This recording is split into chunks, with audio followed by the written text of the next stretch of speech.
युवक को पिटी पिटी मारी अभियोग होती हत्या पर घर आगे मृतदेह फिंगिले दुर्वृत्त पुरी जिला ब्रह्मगिरी थाना तियारीपारी गाँव में एवं बर्बर हत्याकांड देखा मिली सामान्य बचसर गोटे परिवार सदस्य मिलित भाव से गाँवर नकुल साम नामक जड़े युवक को पिटी पिटी हत्या करथिबा अभियोग होती नकुल को नड़िया गछरे बांधी पिटी पिटी हत्या करबा परे तांको घर बारिकेड्रे मृतदेह फिंगी देथिबा अभियोग आसी गतकाली विलंबित राति एभली जघन्य हत्याकांड होती आज सकाळु ब्रह्मगिरी पुलिस खबर पाई घटनास्थल पहुंची मृतदेह को जबत कर मृतकों शरीर में विभिन्न स्थान में माड़ दाग रही एक योजनाबद्ध हत्या बोली कही पुलिस घटनास्थल उत्तेजना पर पुलिस बुझाशुझा करने पर परिस्थिति शांत होइछि।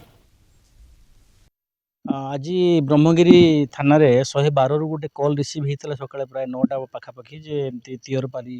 गाँव में गोटे युवकर मृतदेह पड़ी बोली तो सांगे सांगे आमर ब्रह्मगिरी पुलिस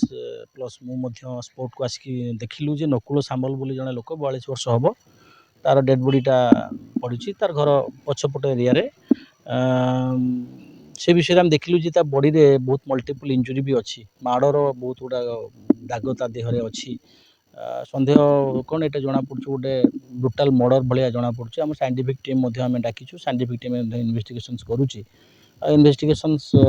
पर तार जहाँ कार्यानुष्ठान ग्रहण कर से घर आगे गोटे गाड़िया थिला से कौन ताकू फिंगिदेले से गाड़िया को ये सब गाड़ी गुलुच कला घरे से गोड़े आसिले डोमाहार बंश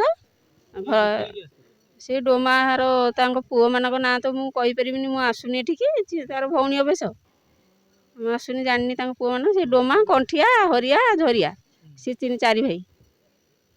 गोड़े आसिक से दुआर पकईदेला गोड़े दुआर भांगिकी से घर भितर बाड़िया पिटा कले से बाड़िया पिटा कर पलैले जमी सी से भୟରେ पलैला ब्रह्मगिरी कहले मत मारिदे बोली ब्रह्मगिरी रिटर्न आइला फगुआर वंश बाड़े मारिदे राति भगुआ जगार अगुआ 3 हार मारी हाँ 2 पर डोमा हार मारे बोली ब्रह्मगिरी पड़े जाता एकुटिया कहीं आइला सब पनीपरिया आनी थाना को गला क्या पाइले सी 3 जन जाकि मारिदे 3 घर धरिकी से 2 पर जो पाटितुंड करता कहले टोका को आइले मारिया बाटर धरदे बारी पटा एपटे आसुनी दिहर छाड़ूनी एपटे कहे बंदर तू जापरू माटी पकई माटी बाटर माटी पकईनु बेरार कह सी कह तू कौन बाटर माटी पकई मझी आनी बो कर